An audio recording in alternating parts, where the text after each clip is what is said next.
Hi friends, welcome to Shri Acharya. చూడండమ్మా, ఇక్కడ birds పక్షులు అనే కాన్సెప్ట్ మీద ఒక బిట్టు పక్కాగా వస్తుంది. బర్డ్స్ పక్షులు అని తెలుగులో అంటారు, బర్డ్స్ అని ఇంగ్లీష్లో అంటారు. సో ఇంకో పేరు కూడా ఏవ్స్, ఏవిఈఎస్, ఏవ్స్ అన్న పక్షులే. ఈ పక్షులు అనేవి వీటి గురించి స్టడీ చేయడాన్ని ఆర్నిథాలజీ అంటారు. ఆర్నిథాలజీ. బర్డ్ కాంటినెంట్, పక్షి ఖండము అని మనకు సౌత్ అమెరికా, దక్షిణ అమెరికా అని అంటారు. డిఫరెంట్ బర్డ్స్ అనేవి అక్కడ కనిపిస్తూ ఉంటాయి. ఈ పక్షులని మాస్టర్ ఆఫ్ ఎయిర్ అన్నది హక్సలే. గాలిలోకి ఎగిరిన మొదటి జీవులు అని చెప్పింది హక్సలే. అయితే పక్షులు గాలిలోకి ఎగరడానికి కారణం, ఫ్లయింగ్ కారణం ఏంటంటే bones filled with air.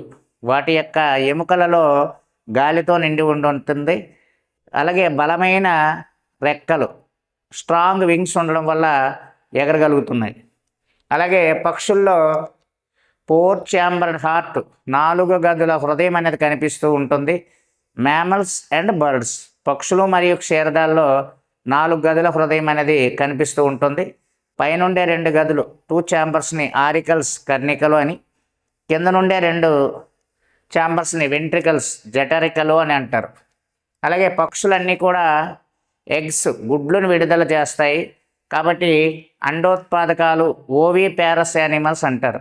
అండోత్పాదకాలు, produced eggs డైరెక్ట్గా బేబీస్నే కంటే వాటిని వివి ప్యారస్ అంటారు, శిశోత్పాదకాలు అంటారు.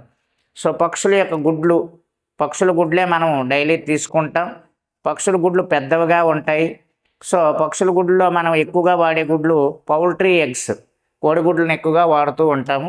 సో గుడ్లు పెట్టే జంతువులనే అండోత్పాదకాలు లేదా ఓవి ప్యారస్ అంటారు. అలాగే పక్షుల్లో యూరినరీ బ్లాడర్, మూత్రాశయం అనేది ఉండదు. యూరినరీ బ్లాడర్ ఎందుకంటే వీటి యొక్క మనకి యూరిన్ అనేది యూరిక్ యాసిడ్ రూపంలో విసర్జిస్తాయి. సెమీ సాలిడ్ టూత్పేస్ట్ లాగా కనిపిస్తూ ఉంటుంది. సో యూరినరీ బ్లాడర్ లేని జీవులు ఏంటంటే బర్డ్స్గా చెప్తారు. అలాగే హయ్యెస్ట్ టెంపరేచర్ కలిగిన యానిమల్స్, పక్షుల యొక్క శరీర ఉష్ణోగ్రత 40 నుంచి 46 డిగ్రీ సెంటీగ్రేడ్ వరకు ఉంటుంది. ఒక చిన్న కోడిపిల్లని మనం పట్టుకున్న వేడిగా కనిపిస్తుంది. ఎక్కువ టెంపరేచర్ కలిగిన యానిమల్స్ ఏంటని అడుగుతాడు. బర్డ్స్, పక్షులు.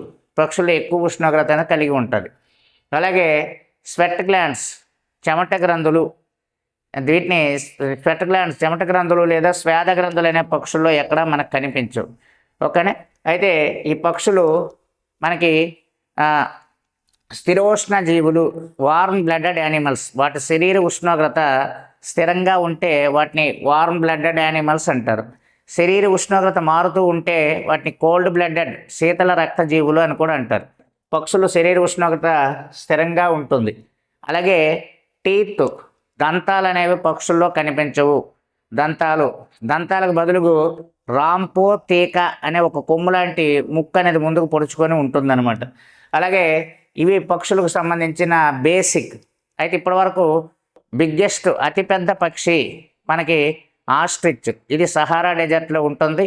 ఎగరలేని పక్షిగా చెప్తారు. మన ఇండియా యొక్క నేషనల్ బర్డ్, జాతీయ పక్షి నెమలి, పావో క్రిస్టేటస్, దీని యొక్క సైంటిఫిక్ నేమ్.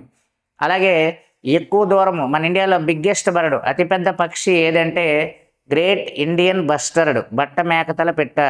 ఈ పక్షులు సంరక్షించే ప్రదేశాలని మనం శాంక్చురీస్ అంటారు, పక్షి సంరక్షణ కేంద్రాలు. మన ఇండియాలో అతిపెద్ద బిగ్గెస్ట్ బర్డ్ శాంక్చురీ మనకి రాజస్థాన్లోని భరత్పూర్ లేదా కియోల్దేవ్ లేదా మనకి ఘనా, ఈ 3 పేర్లు కూడా దానివే, ఘనా పక్షి సంరక్షణ కేంద్రం. అలాగే టాకింగ్ బర్డ్స్, మాట్లాడే పక్షులుగా ప్యారెట్ అండ్ మైనా, రామచిలక మరియు మైనాగా చెప్తారు. కొంచెం జాగ్రత్తగా వీటి మీద ఇప్పుడు నేను చెప్పినవి ఈ వీడియోని ఒక 1 or 2 టైమ్స్ మీరు ఒక 5 to 6 minutes కానీ స్పెండ్ చేయగలిగితే ఈజీగా బిట్స్ అన్నీ గుర్తుండిపోతాయి. ఏ కాంపిటేటివ్ ఎగ్జామ్స్కి వెళ్ళినా ఈజీగా ఫైండ్ అవుట్ చేయవచ్చు. Thank you friends.